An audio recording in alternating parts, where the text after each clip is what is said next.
con el siguiente subtema, em, que está a cargo del doctor Henry de las Salas Pérez. El doctor nos va a hablar sobre manejo farmacológico y no farmacológico de la hipertensión arterial en la persona adulta mayor frágil. El doctor es médico geriatra, subespecialista en cardiología geriátrica por UNAM. Es profesor, instructor, USACH, docente de geriatría en la Universidad de Desarrollo.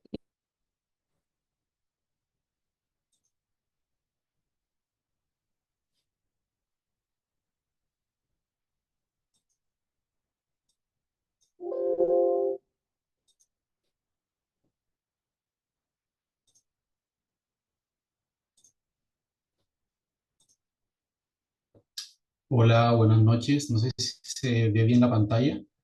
Sí se ve, doctor. Falta ponerlo presentación completa. Perfecto.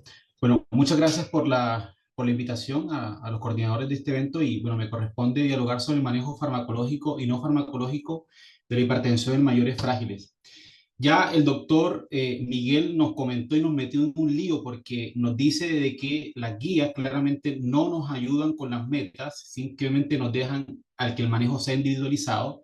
Sin embargo, nosotros en geriatría y gerontología estamos habituados a esto, a que el manejo debe ser multifactorial.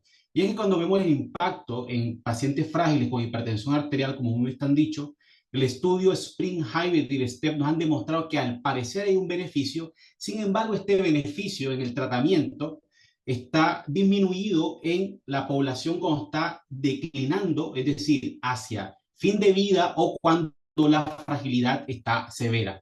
Teniendo en cuenta que en estudios de cohortes, en algunos estudios de cohortes, no en estudios grandes, a veces no hay asociación con mejoría en la mortalidad. Pero la mortalidad no lo es todo, sino la calidad de vida.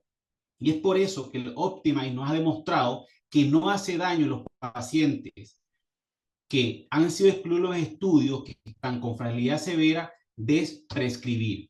Y es por eso que he hablado, he querido dialogar sobre el triángulo de las Bermudas, el manejo de los pacientes frágiles con hipertensión. Y las colegas y colegas nos han comentado claramente de que hay un problema con la causalidad inversa y el manejo debe ser individual. Dos, que hay un problema con tener el objetivo centrado en el paciente y sobre todo en el mayor, la adherencia. No porque el paciente no quiera, sino porque tiene comorbilidad, tiene fragilidad que está junto a otros factores o otros síndromes geriátricos y teniendo en cuenta también la seguridad y la eficacia. ¿Y qué me refiero a esto? Por ejemplo, el estudio STEP, el cálculo más o menos es que la eficacia yo lo logro en mortalidad más o menos al año, el estudio Spring, al año más o menos. Sin embargo, los eventos adversos los voy a obtener al quinto, al sexto mes. Y es por eso de que, aunque al final de la vida, en los últimos 4 años de la vida, la presión tiende a disminuir, este triángulo de las Bermudas nosotros tenemos que vigilarlo para poder saber en qué momento estamos. Y tengamos claro que aunque la guía nos dicen esto, a grandes rasgos podemos ver cómo la disminución en la sistólica de 10 y en la diastólica de 5, solamente si pensáramos solamente la disminución, podemos tener no solamente una disminución en los eventos cardiovasculares globales con el 20%, sino en una enfermedad tan discapacitante que vemos día a día los geriatras como el accidente cerebrovascular en un 35%, teniendo en cuenta que también disminuye la mortalidad. Ahora, estos estudios que están incluidos, ¿cierto? Que bien comentó Miguel, son estudios que no solamente hablan de la reducción de estos eventos en falla cardíaca, sino también en enfermedad coronaria. Pero la persona mayor habitualmente no está representada muchas veces en estos estudios y es población, a excepción de hispanos que están en los Estados Unidos, no es población latinoamericana y tenemos que nosotros adaptar las terapias a esa población. Y he querido reducir en 4 puntos importantes lo que tiene que ver con el manejo global no farmacológico de la hipertensión en personas frágiles. 10 minutos es muy difícil complementar todo esto. Sin embargo, es importante que tengamos en cuenta que cuando hacemos este manejo, no solamente estamos manejando la hipertensión, sino estamos manejando el riesgo cardiometabólico. Y sabemos que la dieta, principalmente la dieta DASH o mediterránea, pero ojo, adaptada a la realidad latinoamericana y adaptada al envejecimiento con la alteración en las papilas gustativas, puede ser fácilmente aplicable, pero hay que tener recursos económicos muchas veces, que a veces tenemos ese problema. Uno, rica en plantas, en pescado sobre todo, mucho en legumbre. Nosotros en Latinoamérica tenemos mucho en legumbre, aceite de oliva y limitar sobre todo el azúcar y los ultraprocesados. Eso ha demostrado una disminución tan importante como 7 milímetros de mercurio la presión sistólica, y el ejercicio aeróbico, que no solamente es una medida del manejo farmacológico con resistencia y de fuerza, ha también demostrado que al menos 40 minutos o 150 minutos a la semana puede ser beneficioso para disminuir la presión. Más o menos va entre los 2 a los 5 a los 7 milímetros de mercurio. Sin embargo, las medidas más efectivas, eficaces y fácil de aplicar es la reducción en el consumo de sodio. Eso tiene la diferencia entre la dieta DASH y la dieta mediterránea. Esta dieta DASH, que es una dieta adaptada para parar la hipertensión, en donde el consumo de menos de 2 gramos, idealmente menos de 1,5 gramos, que equivale más o menos a lo que cabe en una cucharada de té, tiene la disminución hasta el 7 mililitros de mercurio o 3 de la diastólica en personas mayores, sobre todo si son frágiles, porque podemos tener efectos adversos como nos mostraba el estudio de Spring. Y cuando queremos ver el tema de la palatabilidad de la sal, podemos hacerlo sustituido por cloruro de potasio y no tanto cloruro de sodio. Siempre teniendo en cuenta que adicionalmente abajo a su derecha, la disminución de peso en la persona mayor debe ser tomada con cuidado, porque muchos de estos pacientes tienen sarcopenia, además tienen la fragilidad, y disminuir peso a costa de músculo nos puede salir caro. Por eso, cuando el entrenamiento sea aeróbico, resistencia y fuerza, podemos disminuir grasa visceral más que músculo, teniendo en cuenta siempre la suspensión del tabaco. Como decía la doctora Liliana, intentar el automonitoreo y sin olvidar la atención plena, tai chi o yoga, que por ejemplo ha demostrado algunos beneficios. Y ustedes dirán, esto es muy difícil. El estudio Finger ya nos ha demostrado que esto es posible, pero como la mano lo muestra, no solamente chequeando los valores cardiovasculares, sino también haciendo estimulación mental, actividades sociales, actividad física y sobre todo el círculo se cierra con una alimentación saludable.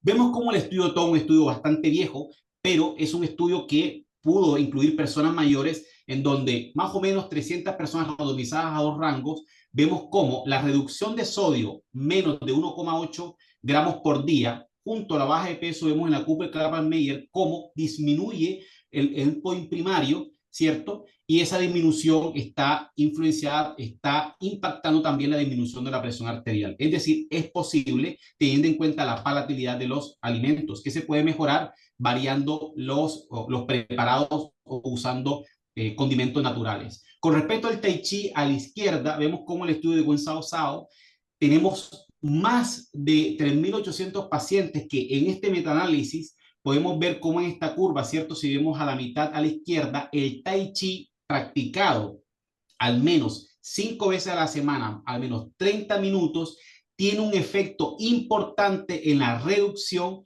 de la presión arterial. Y no solamente la presión arterial, sino también del riesgo cardiometabólico, con disminución de los triglicéridos y de la glucosa. Esta metaanálisis está hecho en población mayor, siendo que es una actividad que es fácilmente aplicable y dirigida. Con respecto al ejercicio, yo creo que estamos muy convencidos que bajo el paraguas de la hipertensión arterial y el paciente frágil, es necesario un ejercicio de entrenamiento pero prescrito, porque no solamente Sardelli nos mostraba que disminuíamos la presión sistólica y diastólica con fuerza, resistencia y aeróbico, sino también producíamos alteración a nivel cardiometabólico. Entonces, la necesidad en la toma de decisiones del mayor con hipertensión arterial no solamente está en escoger la puerta roja, es decir, el manejo médico nos ayuda para definir si nos vamos por un bloqueador de calcio, un beta bloqueante, a lo mejor si el paciente tiene hipertensión FA, hipertensión y insuficiencia cardíaca con fe reducida, pero los otros componentes nos van a permitir personalizar la terapia en el mayor. Y eso ya el Council de Hipertensión en 2019 nos lo decía. ¿Por qué? Porque, como Miguel bien comentaba, el estudio Hybrid del estudio Spring, teniendo en cuenta que son estudios que muchas veces el Spring se dice, por el índice de fragilidad, que incluyó a muchas personas personas frágiles en estudios POHOT, pero la HIVET excluyó muchos pacientes que nosotros vemos con fragilidad y comorbilidad, en donde no solamente vemos el perfil de hipertensión sistólica aislada, sino que también vemos el perfil de riesgo de daño cuando buscamos presiones demasiado bajas. Entonces, este algoritmo adaptado que les he traído, podemos ver cómo a la izquierda, si el paciente mayor es fit, tiene una escala visual de fragilidad de 1 a 4, nosotros podríamos iniciar, ¿cierto? Siempre con monoterapia, así la guía nos diga lo contrario, porque son habitualmente pacientes que tienen mucho más fármacos y podemos iniciar con cualquier fármaco. Idealmente adaptado a la terapia o adaptado a los medicamentos que usa el paciente o adaptado a la comorbilidad que tiene. Como la mayoría de los pacientes tienen hipertensión sistólica aislada, no son los únicos, los bloqueadores de canales de calcio para alteración de la resistencia periférica podrían ser un beneficio teniendo cuidado con los diuréticos tiacídicos por la hipotensión marcada que producen. Ahora, en el mayor frágil, el paso 1 debe ser prescripción de ejercicio, el paso 1 debe ser nutrición y el paso 1 debe ser monoterapia. Es decir, no hay 1, 2, 3, es un paso global, porque el paciente frágil por defecto ya nosotros hicimos esta terapia. Cuando hacemos monoterapia, habitualmente la monoterapia puede ser o ARA o IECA o, por ejemplo, diuréticos tiacídicos, dosis baja siempre, controlando la polifarmacia y pensando en la farmacocinética. Y esto tenemos que reevaluarlo en cada consulta, en cada valoración para evitar la inercia terapéutica. Con respecto a si nosotros a lo mejor tenemos la persona mayor frágil en este algoritmo que les ha adaptado, nosotros no solamente vemos la edad es simplemente un valor y tenemos que buscar la edad, lo que se llama la edad biológica. Y en geriatría y gerontología somos expertos en eso con los parámetros clínicos de fragilidad, la evaluación mental, social y funcional. Pero si usted no tiene la posibilidad de hacer eso, puede escoger una escala visual de fragilidad. Si este paciente tiene más de 4, ¿cierto? Este paciente debería ir, si está disponible, a hablar con su geriatra, con su médico familiar para que lo apoye con una BGI. ¿Por qué? Para poder decidir si ese paciente tiene una escala visual de fragilidad mayor a 7, es decir, es frágil, severo o muy severo, nosotros tenemos que enfocar el manejo en intentar solamente monoterapia y si queremos dejar terapia, bajar las dosis y más que manejar o preocuparnos por la mortalidad, preocuparnos por la calidad de vida. Si este paciente no es frágil o es vulnerable, el manejo no farmacológico debe ir como piedra angular, evaluando el riesgo cardiovascular, sobre todo en la terapia con fármacos, buscando las metas que nos comentaba Miguel, excepcionalmente, muy excepcionalmente, buscando metas por debajo de los 120, ¿cierto? Tienen que ser pacientes muy seguidos, que sean fit habitualmente. Y si el paciente está en intermedio, en la parte intermedia, nosotros podríamos buscar metas mucho más modestas, siendo la monodosis el plan de tratamiento y solo haciendo dosis dual cuando tengamos conocimiento del paciente. Recordando que la hipotensión ortostática está presente hasta en el 25% de los pacientes con hipertensión y solamente no se trata de quitar antihipertensivos, porque cuando nosotros manejamos bien la hipertensión, también manejamos bien la hipotensión ortostática y más bien lo que tenemos que hacer es adaptar en cada consulta nuestra justificación de subir o bajar fármacos dependiendo de la posición del paciente de pie y no solamente acostado. Preguntando si baja 6 síntomas después de comer, como comentaba la doctora Liliana, y ayudando con otras medidas no farmacológicas como maniobra de contrapresión, elevación de la cabecera a 15 centímetros en la noche, o por ejemplo, disminución o aumento de la ingesta hídrica.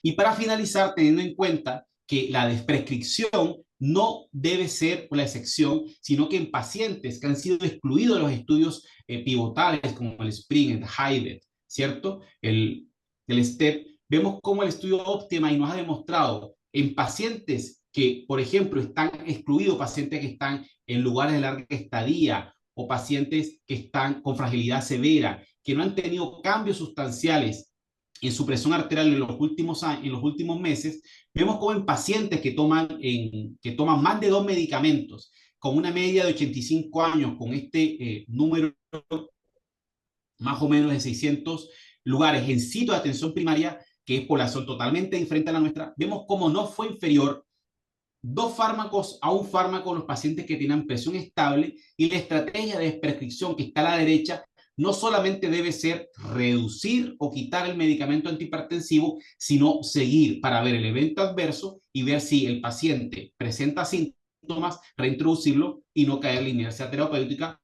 monitoreándolo a las 12 semanas. Como mensaje para la casa, la edad es simplemente un valor, y si bien las guías nos hablan de la edad mayor de 80 años, mayor de 75 años, la debemos tomar en cuenta, es la fragilidad, la funcionalidad, la cognición la que debemos tomar como punto de precisión. Siempre preguntarnos qué es lo que estamos buscando o qué el paciente está buscando, mortalidad o está buscando calidad de vida. En fragilidad severa hay que prescribir siempre buscando la hipotensión ortostática y teniendo en cuenta que el paciente con hipertensión frágil no es un paciente que se puede seguir a lo lejos, sino tiene que ser seguido con mucha más frecuencia, cosa que en Latinoamérica tenemos complicaciones por la alta carga de tratamiento.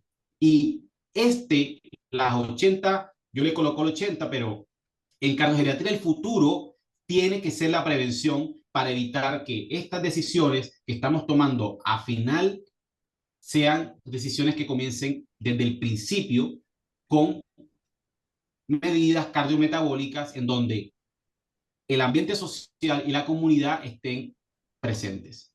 Muchas gracias. Muchas gracias.